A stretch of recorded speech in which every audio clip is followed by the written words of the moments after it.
visto, Jayaman è stato ospite nella prima puntata di C'è posta per te, protagonista dell'ultima storia della serata. Ciao a tutti, io sono Newspage, il vostro reporter di fiducia, e oggi sono qui per parlarvi di Jayaman. Ma prima di tutto vi ricordo di iscrivervi al canale e di lasciare almeno un bel mi piace, per favore. Ed ora iniziamo.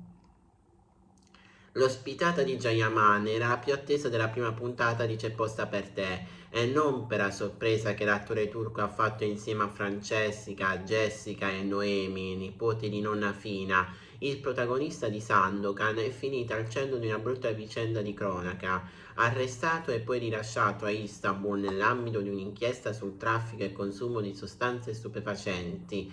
Ma la sua presenza in studio era prevista da tempo. La registrazione, effettuata settimane fa, alla fine è stata mandata in onda al termine della serata. La presenza in studio dell'attore turco, seppur registrata, ha scatenato reazioni molteplici sui social media. Da una parte le fan di Gian hanno gioito per il ritorno in televisione del loro beniamino dopo il successo di Sandokan, ma dall'altra parte non sono mancate le critiche alla produzione per aver scelto di mandare comunque in onda l'ospitata di Yaman nonostante il coinvolgimento in fatti di droga. Durante la messa in onda della sorpresa di Gian sulla piattaforma X si sono moltiplicati commenti, da quelli sognanti delle Fran, grazie Maria per averci portato il nostro Gian, la dolcezza del nostro Gian, e anche quelli più ironici, Gianna Maria 24 ore prima dell'arresto, fino alle critiche più feroci, ma hanno trasmesso la storia con Jayaman nonostante il merdone venuto fuori oggi? Tremendo. Insomma, l'ospitata del divo turco ha diviso e come ora prevedibile il dibattito si è infiammato sui social, tanto da spingere gli amministratori di canali social ufficiali della trasmissione a disattivare la possibilità di commentare i post della serata. Nonostante la brutta vicenda, Jayaman è stato protagonista di una delle storie più toccanti della prima puntata di C'è posta per te, quella di nonna Fina e dei suoi 5 nipoti che le hanno voluto fare una sorpresa speciale facendoli incontrare Gian. L'attore è arrivato in studio con un mazzo di rose rosse per la donna, cantando Rose rosse di Massimo Ranieri, e poi ha confessato di aver perso di recente la nonna paterna.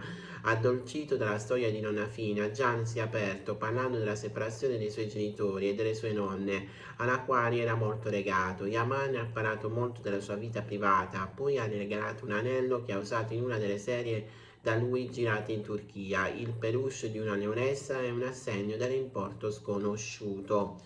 Che dire, si sa che Jayaman fa il boom di spettatori quando entra in studio in una programmazione, e devo dire che è stata audace la scelta di mandare in onda il servizio nonostante tutto quello che è successo a Istanbul. Poteva essere rinviata la puntata di C'è posta per te, ma è stata comunque mandata in onda. Ne sono contento, io sarò sempre con Jayaman.